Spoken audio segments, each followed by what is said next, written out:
Romanos capítulo 1, do versículo 18 até o 23. Pois a ira de Deus é revelada dos céus contra toda a iniquidade e injustiças dos homens, que suprimiram a verdade em injustiça. Porquanto o que de Deus se pode conhecer nele se manifesta, porque Deus lhes manifestou.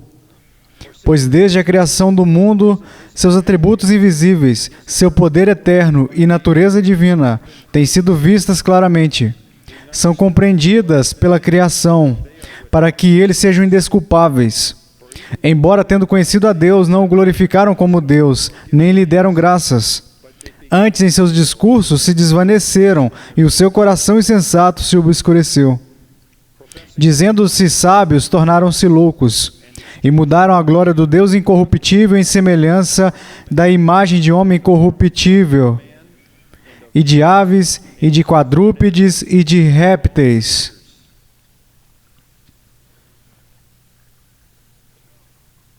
Pai, ao tomarmos essa santa palavra em nossas mãos e em nossas mentes, nós declaramos a nossa dependência do Senhor para entender e para crer e viver isso. Se dependermos apenas de nós, não poderemos compreender, iremos distorcer, iremos rejeitar a Tua palavra, nos tornaremos licenciosos ou legalistas. Então, eu rogo pela Tua ajuda para mim, para que eu tenha capacitação especial e uma unção. E eu oro pelos os ouvintes, que os seus corações estejam sintonizados para discernir a verdade e também para detectarem os erros. E eu peço que os seus corações estejam preparados agora, que eles amem a verdade e a abracem e a vivam para a Tua glória. Eu rogo, Pai, particularmente pelos incrédulos em nosso meio, que eles possam sentir o amor de Cristo, que os seus corações possam ser abertos e se juntarem aos nossos, e que o Senhor os salve por intermédio da fé em Jesus, e levante, edifique os santos pecadores, todos nós que confiamos em Jesus, e nos faça fortes, e nos retire do seio do pecado, e nos garanta a satisfação no pão da vida e na fonte de júbilo, chamada Jesus. No nome dele eu oro. Amém. Eu peço a atenção de vocês no versículo 18, que o Keith leu para nós. A ira de Deus é revelada dos céus contra toda iniquidade e injustiças dos homens, que suprimiram a verdade em injustiça. A última vez que estivemos juntos, há 2 semanas, nós adentramos nessa parte nova do livro aos Romanos, que finaliza lá no capítulo 3. E nós vimos que irá ser muito relevante. Nós veremos a relevância para a evolução natural. Nós iremos ver a relevância para os jovens insolentes, arrogantes, desrespeitosos, que caçoam dos seus pais. Nós iremos ver a relevância para a homossexualidade e determinados tipos de doenças sexualmente transmissíveis. E hoje nós iremos ver uma impressionante relevância de marqueteiros. Marqueteiros são pessoas cujo trabalho é levantar o dedo para sentir a opinião pública, perceber para onde o vento está soprando, e então inventar uma linguagem para que seja palatável para aquela direção, com pequena ou nenhuma consideração com a verdade. É a respeito disso que esses versículos estão falando. No entanto, há um perigo imenso para nós neste ponto aqui, na situação volátil em que nos encontramos, a saber, o perigo da autojustiça, da justiça própria. Então vamos ler o capítulo 2, versículo 1. Você é indesculpável, todos vocês que julgam sobre Washington, pois naquilo em que você julga o outro, você condena a si mesmo. Pois você que julga, pratica as mesmas coisas. Então eu não hesito em dizer que cada pessoa neste lugar é um marqueteiro, por natureza. O que eu quero dizer é, nós viemos ao mundo com o hábito de falar das nossas falhas da melhor maneira e das falhas dos nossos adversários da pior maneira. É assim que nós fazemos. Todo mundo aqui é assim. E pode ficar tão ruim. Não apenas isso, mas nós sequer podemos ver os nossos próprios pecados, mas como nós vemos os pecados dos outros. E é por isso que o capítulo 2 existe neste livro. Então, seria muito difícil para mim começar isso nesta manhã, com uma mensagem orientada politicamente, para salientar a miséria que está acontecendo em Washington hoje. E a razão que seria muito difícil para mim é porque isso diminuiria o foco deste texto para um pequenino evento na história e a aplicação no que está acontecendo lá. Quando, na verdade, este texto é a respeito de algo muito maior do que está acontecendo em Washington. É a respeito da natureza humana. Todo mundo. Este texto é uma varredura a respeito de como os seres humanos são. E se isso não for razão suficiente para não fazer disso um indiciamento político, isso nos deixaria fora do problema. A Bíblia não existe e a pregação não existe para tirar ninguém do problema. São feitos precisamente para o oposto. A saber, abrir os nossos olhos para o problema em que nós estamos. É para isso que existe. Portanto, isso não é uma mensagem a respeito de Bill Clinton ou sobre nenhuma das pessoas envolvidas no que está acontecendo em Washington, D.C. Isto é a respeito de John Piper e a depravação dele e a sua licitude. Para saber, bem rápido, quando eu me decepciono e nunca quando decepciono a minha esposa. É a respeito disso que esse texto fala. Você, eu, que somos feitos para testificar dia após dia a verdade deste texto. Crianças nascidas com nenhum interesse na verdade, a não ser que isso as ajude de alguma maneira. Uma criança, ela irá distorcer a verdade imediatamente se isso serve ao propósito dela. Ninguém nasce com fidelidade à verdade. Nós nascemos fiéis a uma coisa, o eu. Portanto, este é um texto muito importante para todo mundo aqui. E eu oro, como venho orando nas últimas semanas, para que Deus conceda que vocês conheçam a si mesmo. Oh, como é preciosa a graça do autoconhecimento. Quão preciosa é. Vejam o capítulo 3, versículo 9, para vocês saberem que eu não estou trazendo este texto sem um alerta, um aviso. No final desta unidade, a respeito do pecado e a ira, vem este resumo no capítulo 3, versículo 9. Ambos, tanto judeus quanto gregos, estão todos debaixo do pecado. Como está escrito, Não há um justo, nem um sequer.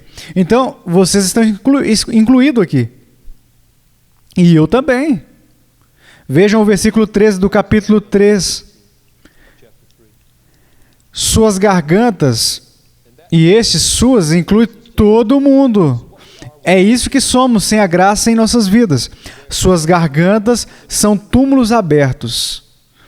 E com as suas línguas, eles continuam enganando, suprimindo a verdade, distorcendo a verdade, evitando a verdade. Então, a questão nesta manhã é a respeito de mim e de vocês, e as pessoas com quem vocês trabalham, e os filhos que vocês têm, os parentes que vocês visitam.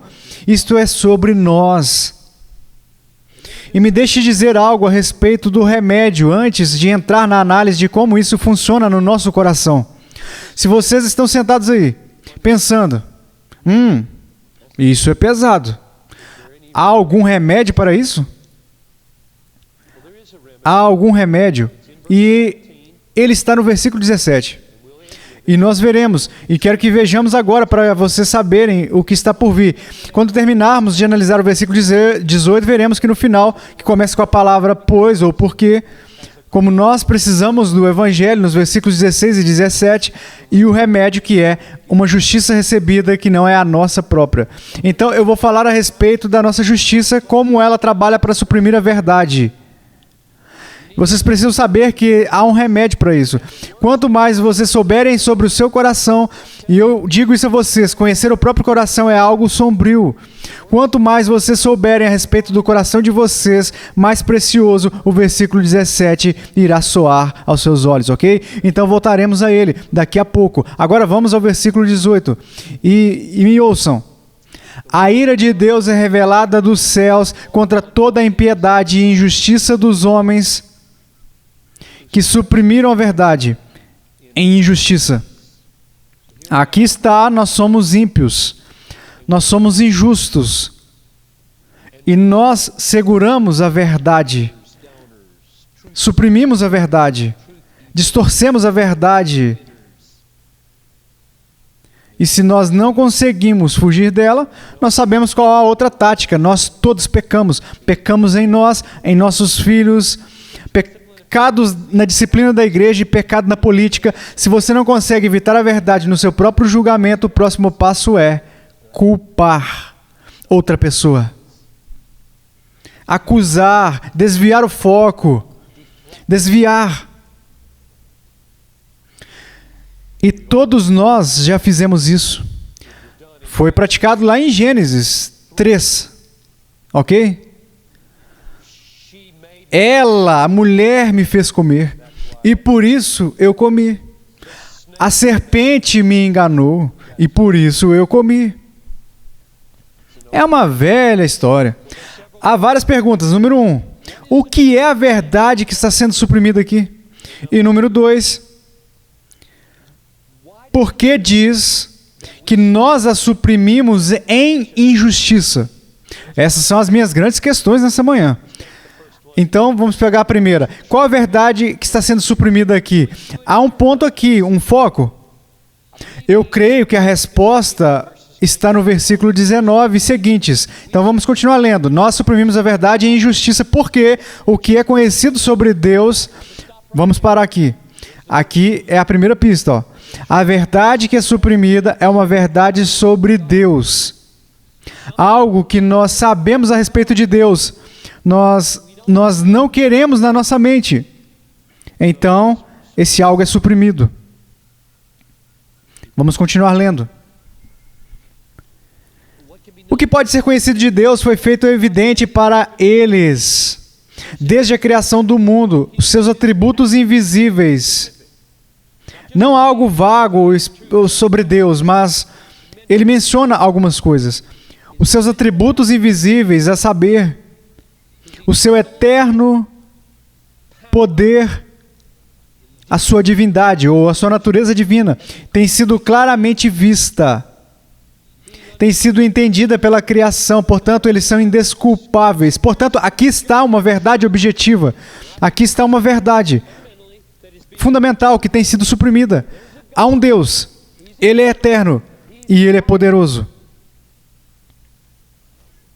E Ele fez todas as coisas. Portanto, nós devemos tudo a Ele. O que nos conduz à verdade subjetiva no versículo 21. Embora eles conhecessem este Deus, eles não... Aqui estão duas coisas que são escondidas por aqueles que conhecem esse Deus. Eles não o honraram, não deram glórias a Ele, como Deus ou lhe deram graças. Esse é o lado subjetivo da verdade. A verdade é, nós deveríamos viver para a glória de Deus. A verdade é que deveríamos viver uma vida de gratidão. Resumindo, qual é a verdade? A verdade é que há um Deus, Ele fez todas as coisas, não há nada além dele, fora dele, Ele não possui concorrentes, Ele é o Deus, não um Deus.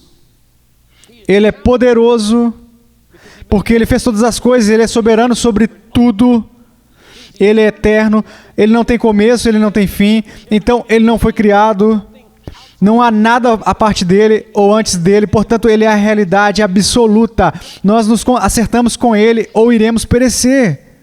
Portanto, nós existimos para a sua glória. E nós existimos como beneficiários da sua bondade. E o significado da vida humana é exibir esse Deus por intermédio da gratidão a Ele. É isso que nós temos aqui. Esta é a verdade que todos suprimem pela natureza. É tão radicalmente ligado ao caso de amor pelo pecado, ao amor pela independência, ao amor pela autoconfiança, que nós a suprimimos. Vamos confirmar isso, vamos ler o versículo 25.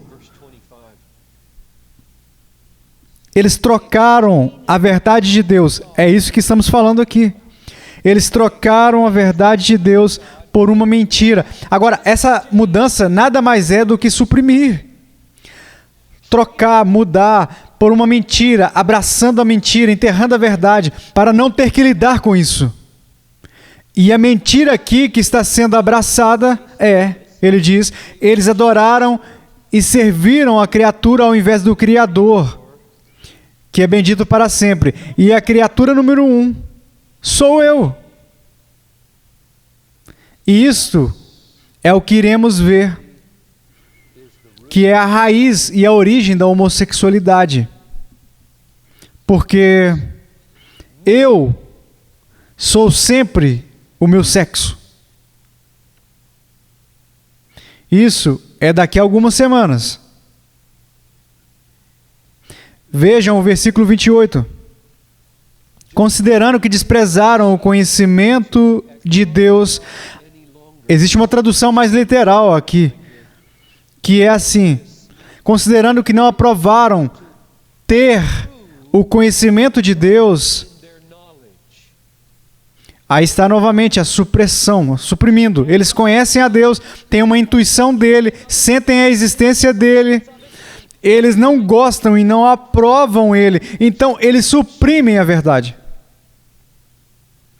Portanto, Deus os entregou, abandonou, diz aqui, a uma mente depravada. Então, nós vemos uma supressão, nós vemos uma troca, nós vemos uma desaprovação, e todos querem dizer a mesma coisa. Deus vem ao nosso conhecimento e nós não gostamos do que vemos, portanto nós suprimimos para que nós sejamos Deus. Fazer o que queremos, quando queremos, como queremos, obrigado, não me diga como viver a minha vida, como viver o meu casamento, como fazer sexo, como fazer dinheiro, como fazer o meu trabalho, caia fora daqui, eu nem acho que você existe. Supressão. É isso que todos estão fazendo. Em todos os lugares, separados da maravilhosa e soberana graça. Há uma cegueira que acontece quando você faz isso. Você nem mesmo pode enxergar a verdade algumas vezes. Vejam o versículo 21 do capítulo 1. Mesmo conhecendo Deus, eles não o honraram como Deus, nem deram graças. Versículo 21. Mas se tornaram com seus pensamentos, passaram a ser levianos, imprudentes, e o coração insensato deles tornou-se em trevas. Ó Deus, tem misericórdia das nossas trevas. é parte da nossa condição, que suprimimos a verdade de tal maneira que nós nem sabemos o que fazemos. Estamos cegos, no escuro. Resumindo, então, qual é a verdade que estamos suprimindo? Deus existe, Deus é eterno, não há começo nem fim, Deus é infinitamente poderoso sobre todos os outros poderes, Deus nos concede todas as coisas, portanto, a nossa resposta à verdade e a verdade que está em nós é viver para a glória dele, e a maneira mencionada aqui de como fazer isso é gratidão. Há uma vida de contínua exaltação. Se você conhece alguém, incluindo a pessoa no espelho, que não vive uma vida de exaltação o tempo todo na benevolência de Deus, você conhece um marqueteiro. Este é um supressor da verdade. E estes são todos no planeta Terra. Agora, antes de eu passar para a questão número 2, há duas implicações para tirar de tudo isso. Nós, em Bethlehem, amamos algumas coisas a respeito de Deus. E nós temos uma visão de Deus, que é muito preciosa. Uma das coisas que nós gostamos de dizer aqui na Bethlehem, e eu quero tirar deste texto, e vamos ouvir isso de novo e de novo e de novo, que é que Deus é glorioso e existe para amplificar a sua glória no mundo. A sua grande paixão é ser conhecido por quem Ele é, exaltado por quem Ele é, amado, apreciado, entesourado por quem Ele é e exibido pela sua imensa glória. E todo ser humano quer estar satisfeito, quer ser feliz, quer estar alegre, quer passar pelo julgamento e viver eternamente de uma maneira feliz. E essas duas grandes paixões no universo, nós cremos, são uma. Deus é mais glorificado em vocês quando vocês estão mais satisfeitos nele. Agora, isso está bem aí, no versículo 21. E eu quero que vocês vejam. Mesmo eles conhecendo a Deus, eles não o glorificaram como Deus ou deram graças. Agora reflitam a respeito dessas palavras. Há duas grandes missões aos humanos. Uma é viver para que Deus seja exibido como glorioso, e o outro é aproveitar tanto a benevolência de Deus vindo até nós, se dando e doando por nós, nos dando tantas coisas que nós deveríamos viver continuamente em gratidão. E a segunda é a maneira que você faz a primeira, porque no Salmo 50, versículo 23 diz: aquele que oferece o sacrifício de louvor me glorifica, me honra. Agora, isso não é uma outra maneira de dizer a paixão de Deus em ser glorificado e a minha paixão em ser satisfeito não são excludentes. Eu fico com a satisfação, ele fica com a glória. Este é o melhor dos mundos, sob essas condições. E nós suprimimos isso. Nós não queremos ficar em dívida com Deus por nada. Nós não queremos ser dependentes de Deus por tudo, e não queremos dar a Ele a glória por sermos recebedores do bem-estar. Nós apenas recebemos, e não queremos doar nada dos nossos recursos. Agora, tem mais uma coisa que eu tenho que deixar bem claro aqui. Eu dei grande importância em um dos meus livros a respeito da gratidão não ser a chave para a vida cristã, e ser a fé a chave para a vida cristã. Então, alguns de vocês que estão acompanhando com a cabeça de Bethlehem devem estar ouvindo agora e dizendo: oh, isso parece um mega tributo à gratidão neste texto. Então, o que dizer sobre isso? Como isso encaixa? Se a vida é para ser vivida pela fé na graça futura, E se a gratidão não é a chave para a vida cristã, sobre o que é esse texto? Por que a gratidão? Por que diz: a ira de Deus é revelada contra toda injustiça e impiedade daqueles que suprimiram a verdade em impiedade. E continua dizendo: o que pode ser conhecido sobre Deus é revelado, e aqueles que o conhecem não lhe deram glória e confiaram nele. Por que aqui não diz confiaram? Para que teologicamente deveria dizer confiar nele e não dar graças. Há uma razão para isso. Pelo menos eu acho que esta é a razão porque Paulo escreveu dessa maneira. Este texto é a respeito da revelação natural, ou seja, o que é revelado a respeito de Deus através da natureza. Não é sobre uma revelação especial que é revelada sobre Deus por intermédio da Bíblia. Na revelação especial, quando Deus veio até Abraão e fez promessas, veio até os profetas no Antigo Testamento fazendo promessa, veio através de Jesus Cristo para ser o cumpridor das promessas de Deus, como ele vem a dizer em Romanos 8,32, aquele que nem mesmo a seu próprio filho poupou, antes o entregou, não irá ele no futuro dar-nos todas as coisas com ele. Quando uma revelação especial como essa fala a nós, são promessas em andamento. Mas a correta resposta às promessas não é gratidão, mas fé. E o poder para viver uma vida cristã distinta não é simplesmente crer que o sol está brilhando hoje, mas que em milhões e milhões de anos o sol vai brilhar na sua vida, salvo pela graça. E se você não tem essa confiança, você não pode viver uma vida cristã. Você não pode ter promessas vindas do sol nascente. Ele pode não nascer amanhã. Mas você pode ter promessas vindas do Evangelho.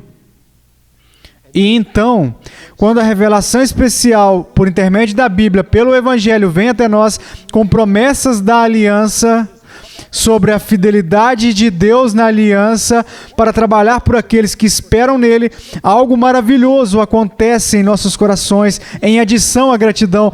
Creem, esse texto afirma que a gratidão é essencial por tudo que Deus fez por nós, e o mar de graça sendo enchido através do rio que cai do presente para o passado e vai se tornando maior e maior a cada dia. Ou seja, você permanece no período entre o presente e o futuro e deixa os seus olhos vislumbrarem o mar de graça. Diga obrigado.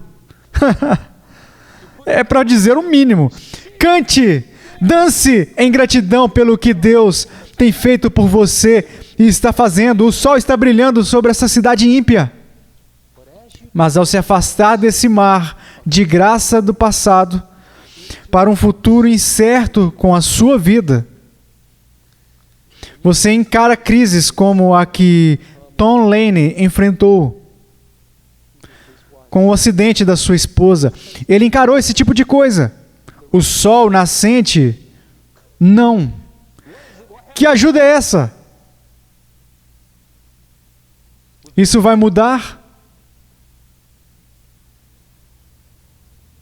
Então, você vai para as promessas e a fé. Fé é o que abraça as promessas. Então, essa é a minha resposta do porquê diz gratidão aqui, neste contexto de revelação natural, ao invés de fé. Agora, uma última pergunta. Por que diz que nós suprimimos a verdade em injustiça? Por que ele não diz: nós suprimimos a verdade em impiedade? Diz: a ira de Deus é revelada dos céus contra toda a impiedade e injustiça. Então, quando ele fala da supressão da verdade, ele escolhe a segunda palavra e não a primeira, para dizer que nós suprimimos nesta. Por quê? A razão é que a verdade que está sendo suprimida é a piedade. A verdade é a palavra de Deus. Há um Deus que devemos viver para a sua glória e agradecer continuamente. E isto é piedade. Isto é a coisa chamada piedade. E isto é o que não gostamos. Nós suprimimos isso. Então respondemos uma questão muito importante. Por quê? Por que os seres humanos fazem isso? Porque eles distorcem, suprimem, fogem disso. Por quê? E ele diz, é tudo por causa da injustiça de vocês. Agora, injustiça aqui, eu creio que é a orientação de vida daqueles que amam o pecado, amam o erro, amam o que não é correto, a injustiça. E é o nosso caso de amor com o errado que os faz suprimir a verdade sobre o que é correto. Agora eu vou mostrar 2 textos, e então vamos terminar, para mostrar como isso funciona. Então abram comigo em 2 Tessalonicenses capítulo 2, vamos ver uma de Paulo e outra de Jesus. Em Paulo aqui está em 2 Tessalonicenses 2, ele está falando sobre o fim dos tempos e a vinda do filho da perdição, e da grande apostasia e do anticristo. E ele está descrevendo o que vai acontecer no coração humano e o que está acontecendo agora no coração humano.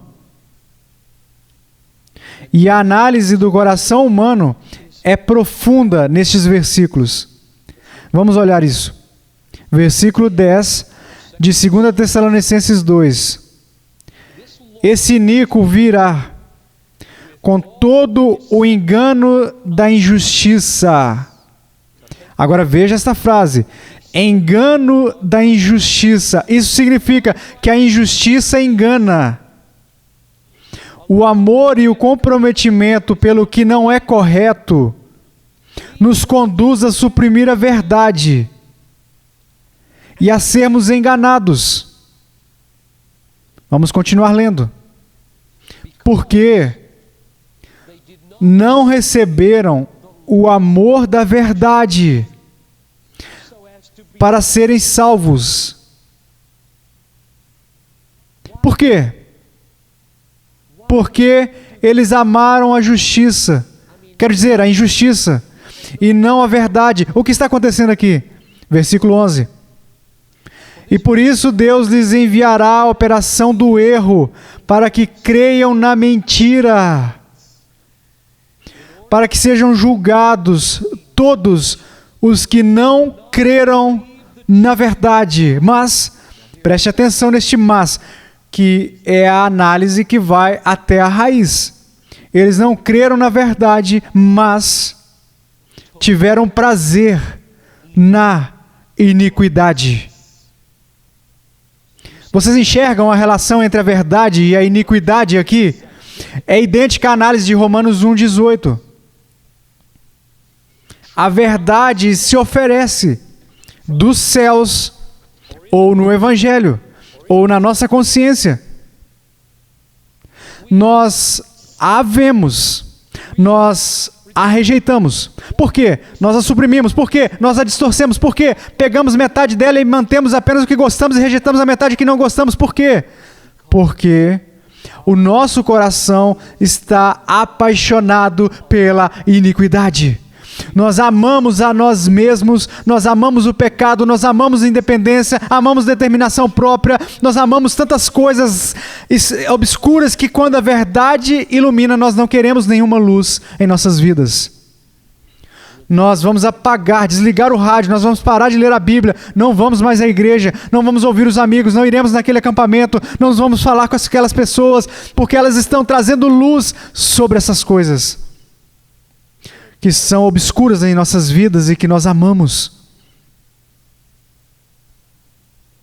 Mas antes de vermos o último texto, eu quero ressaltar um princípio aqui que é muito importante.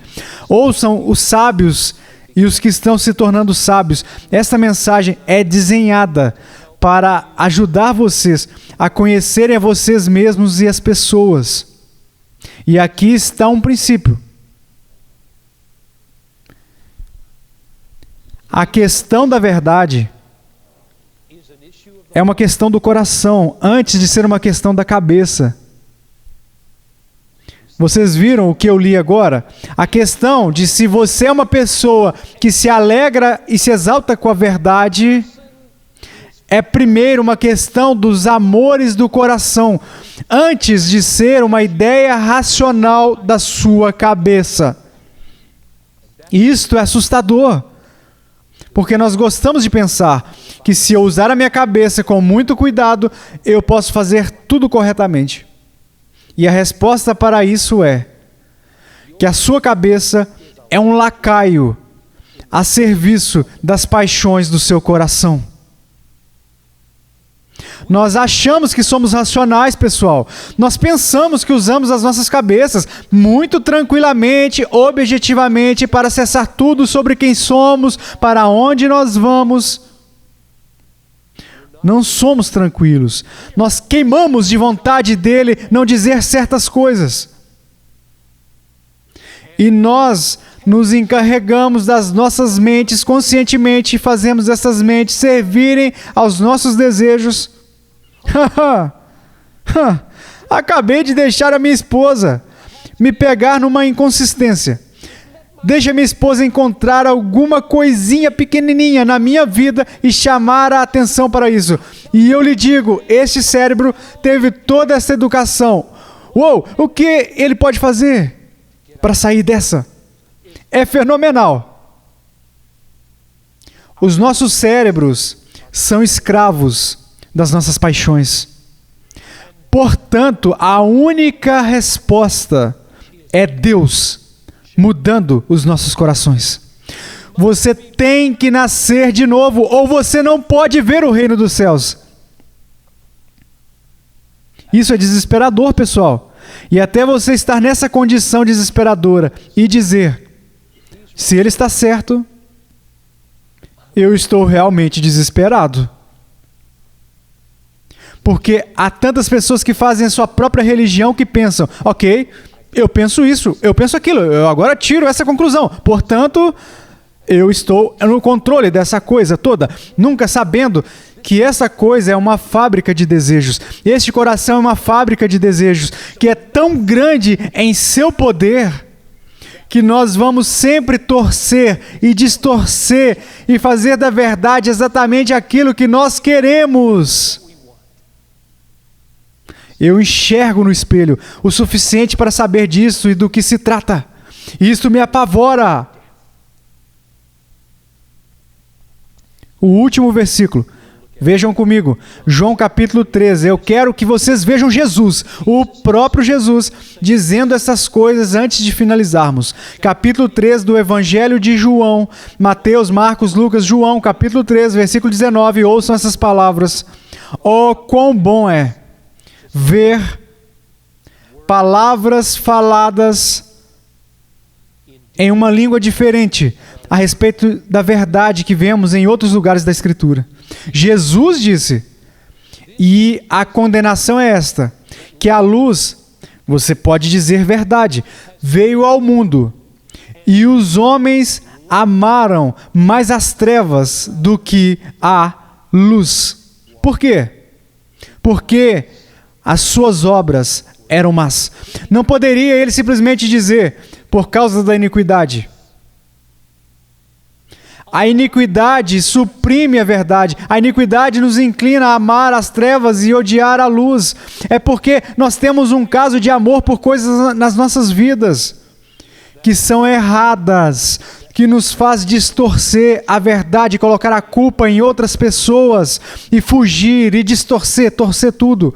Veja no versículo 20, diz novamente, porque todo aquele que faz o mal odeia a luz. Então, toda a inclinação para desejar o que é errado no seu coração vai te inclinar para longe da luz. E muitos de nós religiosos não fugimos da luz, nós distorcemos a luz. Nós não paramos de vir à igreja, nós apenas a redefinimos.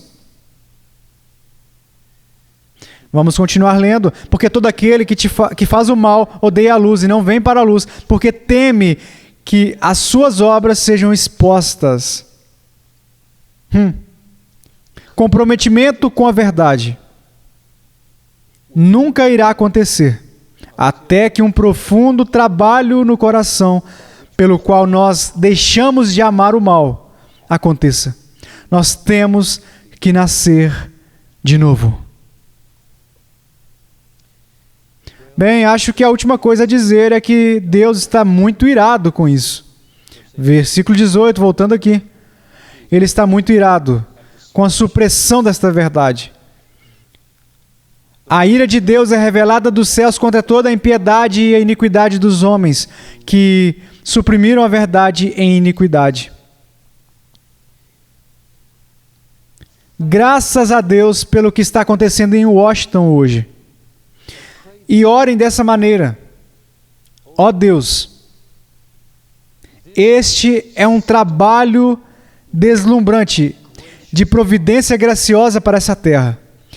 É um presente absolutamente maravilhoso de Deus para essa terra. Que a parábola do meu coração deveria acontecer dessa maneira. Recebam isso como um presente, pessoal. Deixem os seus filhos ouvirem isso como um presente. Contemplem o que está acontecendo. Quando a verdade é abandonada, quando a verdade é dispersa, quando a verdade é evitada, quando a verdade é afugentada, quando nós dizemos, como uma criança pega com a mão no jarro de biscoito, defina biscoito.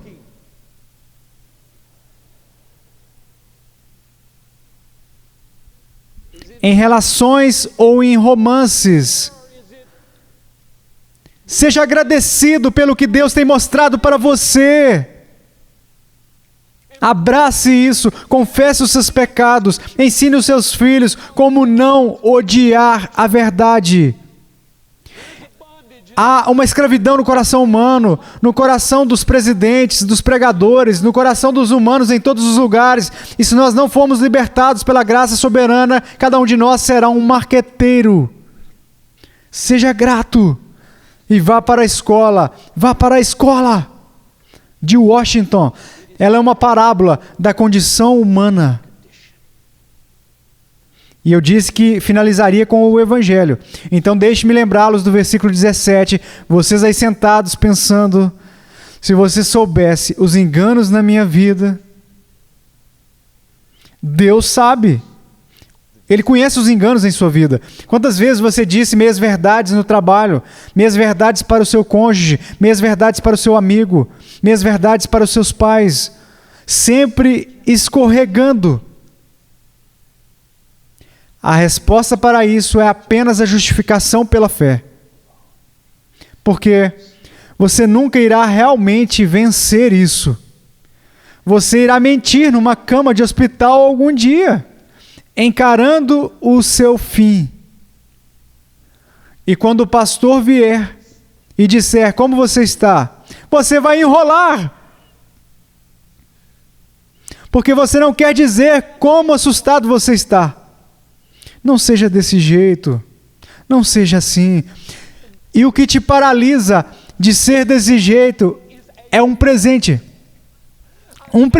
absoluto de justiça, que é de Deus, não sua, pelo qual Ele irá te conduzir e te levar para casa, limpo, porque Jesus pagou por tudo. Vocês receberão isso? Vocês deixarão isso ser a vida de vocês? E ao viver com isso, Deus fará vocês serem pessoas verdadeiras. Amém. Obrigado, Jesus. Estão dispensados.